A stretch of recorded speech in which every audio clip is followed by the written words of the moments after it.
Extended ইউনিভার্সের 5 নম্বর cinema. এর আগের 4টে পার্ট মানে Man of Steel, Batman versus Superman, Dawn of Justice, Suicide Squad and Wonder Woman আমি এই চ্যানেলে এক্সপ্লেন করে দিয়েছি। আপনারা যদি সেই ভিডিওগুলো এখন অবধি না দেখে থাকেন তাহলে এই চ্যানেলে গিয়ে একবার দেখে নিতে পারেন।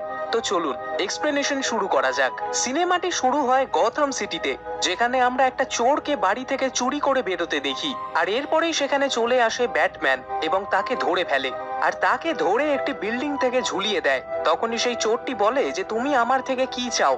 তখনই ব্যাটম্যান বলে যে আমি তোমার কাছ থেকে তোমার ভয়টা চাই, কারণ তুমি যত ভয় পাবে তাহলে তত তাড়াতাড়ি প্যারাডিমান্ডটা এখানে আসবে। আর তখনই আমরা দেখতে পারি যে সেই প্যারাডিমান্ডটা উড়তে উড়তে সেখানে চলে আসে। ব্যাটম্যান তাকে দেখতে পেয়েই তাকে ধরার চেষ্টা করে, কিন্তু সেই প্যারাডিমান্ডটি ব্যাটম্যানের কাছে ধরা দেয় না।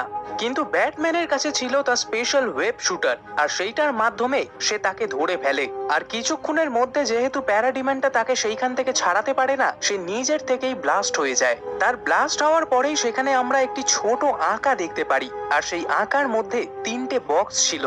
আর এই 3টে বক্স হচ্ছে মাদার বক্স, যেটার ব্যাপারে আমি এই সিনেমার আগে বলতে চলেছি। এরপরে আমাদের দেখানো হয় মেট্রোপলিস সিটি, যেখানে এক সময় সুপারম্যান থাকতো, আর ক্লার্ক কেন্ট সেখানে একজন রিপোর্টারের কাজ গেছে। আর সেই কারণে সেখানকার লোকেরা আজও তাকে মনে রেখেছে। সেই ঘটনাটা ঘটে প্রায় 2 বছর কেটে গেছে। আর এই 2 বছরের মধ্যেই গথম সিটি আর মেট্রোপলিস সিটিতে ক্রাইম রেট অনেক বেড়ে যায়, কারণ সেই ক্রিমিনাল গুলোকে আটকানোর মতন সেখানে কেউ ছিল না। আর সেই কারণেই একটা মিউজিয়ামে কিছু আতঙ্কবাদীরা পৌঁছে সেখানে বোম ব্লাস্ট করার চিন্তা ভাবনা করে, আর তার সাথে সাথে তারা সেখানকার কিছু লোকজনকে মেরে ফেলতেও চাইতো। কিন্তু তখনই তাদের বাঁচাতে সেখানে পৌঁছে যায় ওয়ান্ডার উম্যান। তাদের মধ্যে একটি লোক তাকে গুলি মারারও চেষ্টা করে, কিন্তু ওয়ান্ডার উম্যানের হাতে তার সেই সুপার স্টিলের ব্রেসলেট ছিল, আর সেইটার ব্যবহার করেই সে তার দিকে আসা সমস্ত গুলিগুলোকে রিফ্লেক্ট করিয়ে দেয়। অন্যদিকে দেখানো হয় ব্যাটম্যান তার বাটলার অ্যালফ্রেডের সাথে কথা বলছিল। সে বলে যে আগের দিন রাতে যেই ঘটনাটা প্যারাডিমানের সাথে ঘটলো সেইটা নিয়ে ভাবতে ভাবতে আমার ঘুম আসছে না। তখনই অ্যালফ্রেড সেখানে বলে যে এইটা নিশ্চয়ই কোনো বড় শক্তির সাথে রিলেটেড রয়েছে, কারণ এর আগে ব্যাটম্যান যখন লেক্স লুথারের সাথে জেলে দেখা করতে গেছিল তখন লেক্স লুথার তাকে এটা জানিয়েছিল যে পৃথিবীর ওপরে এখন আরো অনেক বড় বিপদ আসতে চলেছে। আর এরপরেই ব্যাটম্যানের সন্দেহটা এখন বিশ্বাসে পরিণত হয়। সে এইটা বিশ্বাস করতে শুরু করে যে নিশ্চয়ই কোনো বাজে শক্তি এই পৃথিবীর ওপর আক্রমণ করার চিন্তা ভাবনা করছে। আর সেই কারণেই সে তাদের সঙ্গে লড়াই করার জন্য একটা টিম বানানোর কথা চিন্তা করে। তার কাছে সেই ডেটাটা ছিল যেটা সে লেক্স লুথারের থেকে সংগ্রহ করেছিল। সে যখন সেই ডেটাটাকে অ্যানালাইজ করে তখনই সে আর্থার ক্যারি মানে অ্যাকুয়াম্যানের খোঁজ পায়। সে তাকে খোঁজার জন্য একটা জায়গায় গিয়ে পৌঁছায়। আসলে সেটা একটা খুবই ছোট গ্রাম ছিল। ব্যাটম্যান সেখানে এসে সেখানকার লোকেদের জিজ্ঞাসা করতে শুরু করে যে আপনারা কি এমন কোনো লোককে চেনেন যে জলের মধ্যে অনেক দ্রুত গতিতে সাঁতার কাটতে পারে, আর সে আপনাদের জন্য প্রত্যেক বর্ষায় মাছও এনে দেয়। কিন্তু তখনই সেখানে একটি লোক তাকে বলে যে আমরা তোমাদের এই সব ইনফরমেশন দেব কেন। তখনই ব্যাটম্যান তাকে বলে যে এই ইনফরমেশনের জন্য আমি আপনাদের 50 লক্ষ টাকা দেব। আর এইটা শুনতে পেয়ে সেই লোকটি ভীষণ রেগে যায় এবং ব্যাটম্যানকে এক হাতেই হাওয়ায় তুলে নেয়। আর এইটা দেখেই ব্যাটম্যান নিশ্চিত হয় যে সে যেই লোকটিকে সেখানে খুঁজতে এসেছে সেটা সেই লোকটিই ছিল। আর তারপরেই ব্যাটম্যান সেই লোকটির সঙ্গে একা কথা বলে। তখনই ব্যাটম্যান সেই লোকটিকে জিজ্ঞেস করে যে তোমার আসলে মতলবটা কি, তুমি এইখানে এসে এই লোকেদের সাহায্য কেন করো। তখনই আর্থার ক্যারি মানে অ্যাকুয়াম্যান বলে যে আমি যদি এদের সাহায্য না করি তাহলে করবেটা কি। তখনই ব্যাটম্যান বলতে শুরু করে যে আমি তোমার কাছে একটা কারণের জন্য এসেছি। সেই কারণটা হলো যে আমি জানি এই পৃথিবীর ওপরে অনেক বাজে শক্তিরা আক্রমণ করতে চলেছে, আর তাদের বিরুদ্ধে আমি একা লড়তে পারবো না। আর সেই কারণেই আমি একটা টিম বানাতে চাই যেখানে আমি তোমায় চাই। কিন্তু তার কথায় অ্যাকুয়াম্যান রাজি হয় না, আর সে তার অ্যাটিটিউড সেখানে দেখিয়ে জলে ঝাঁপ মেরে সেখান থেকে চলে যায়। পরের সিনে আমাদের দেখানো হয় ব্যারি অ্যালেনকে মানে ফ্ল্যাশকে। সে একটি জেলে যায় তার বাবার সঙ্গে দেখা করতে।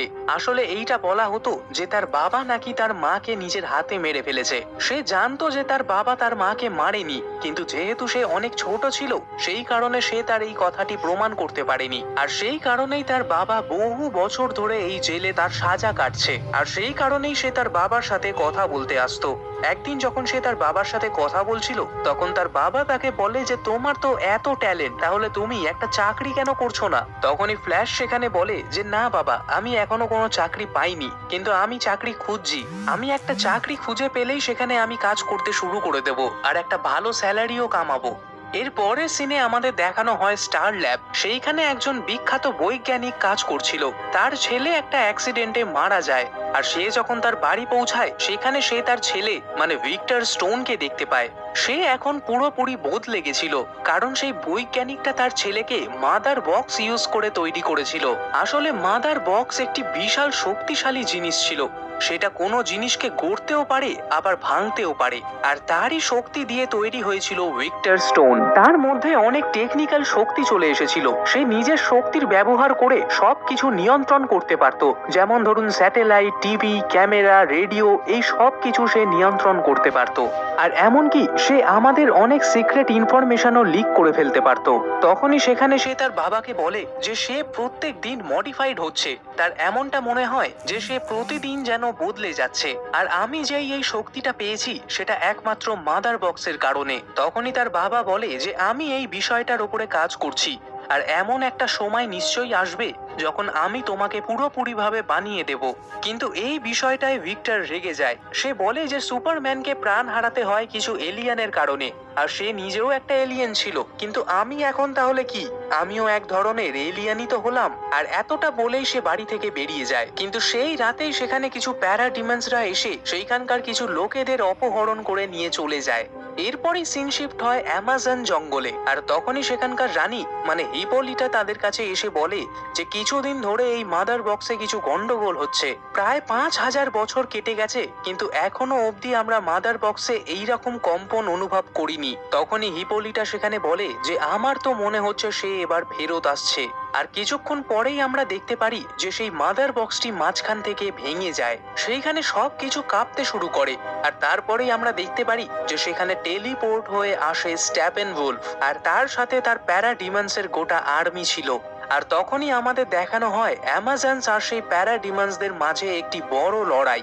আসলে স্ট্যাপেনভুলফ চাইতো যে সে ওই অ্যামাজনের হাত থেকে মাদার বক্সটিকে নিয়ে বেরিয়ে যাবে, কিন্তু অ্যামাজনসরাও কিছু কম ছিল না। তারাও অনেক সাহসের সাথে তার সাথে লড়াই করে। সে তাদের সঙ্গে লড়াই করে সেই মাদার বক্সটিকে নিয়ে সেখান থেকে পালিয়ে যাওয়ার চেষ্টা করে, কিন্তু স্ট্যাপেনভুলফ অনেক শক্তিশালী ছিল, আর তার শক্তির সামনে সেই অ্যামাজনসরা বেশিক্ষণ টিকতে পারলো না। আর এমন একটা সময় আসে যখন সে তাদের থেকে সেই মাদার বক্সটি নিয়ে সেখান থেকে টেলিপোর্ট হয়ে অদৃশ্য হয়ে যায়।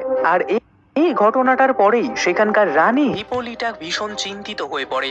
আর সে বলে যে এইবার সময় এসে গেছে সিগন্যালকে অন করার। আর তারপরেই আমরা দেখতে পারি যে সে একটি তীর নিজের গায়ে শক্তি দিয়ে আকাশের দিকে ছুড়ে দেয়। আর সেই জ্বলন্ত তীরটি উড়ে গিয়ে একটি মন্দিরে পড়ে এবং সেইটা জ্বলতে শুরু করে। আর পরের দিন সেই খবরটি টিভিতে আসে, এবং ডায়ানা যখন সেই খবরটি দেখতে পায় সে বুঝে যায় যে তাদের অ্যামাজনসে নিশ্চয়ই কোনো বিপদ এসেছে। আসলে অ্যামাজনস যদি কোনোদিন বিপদের মধ্যে পড়তো সেইটা তাদের এক প্রকারের ইঙ্গিত ছিল।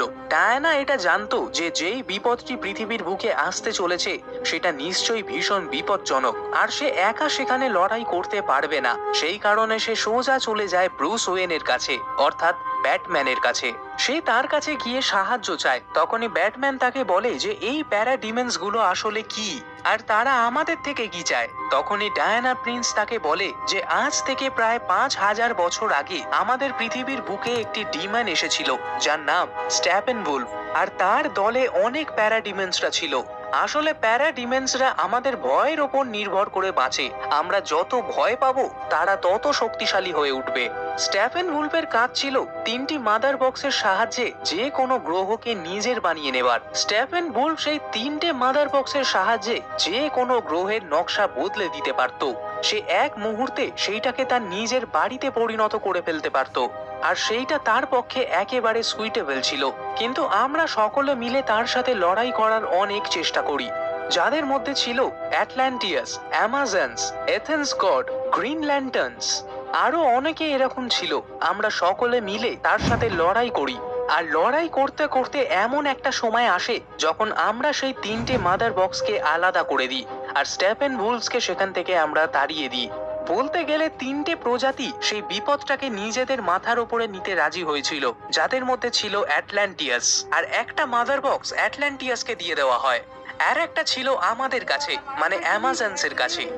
আর একটা ছিল মানুষদের কাছে, যেটাকে তারা মাটির নিচে চাপা দিয়ে দেয়। কিন্তু কিছুদিনের মধ্যেই হয়তো যে কোনো একটি মাদার বক্স ইউজ হয়েছে, আর সেই কারণেই স্ট্যাপেন ভোলস আর তার প্যারাডি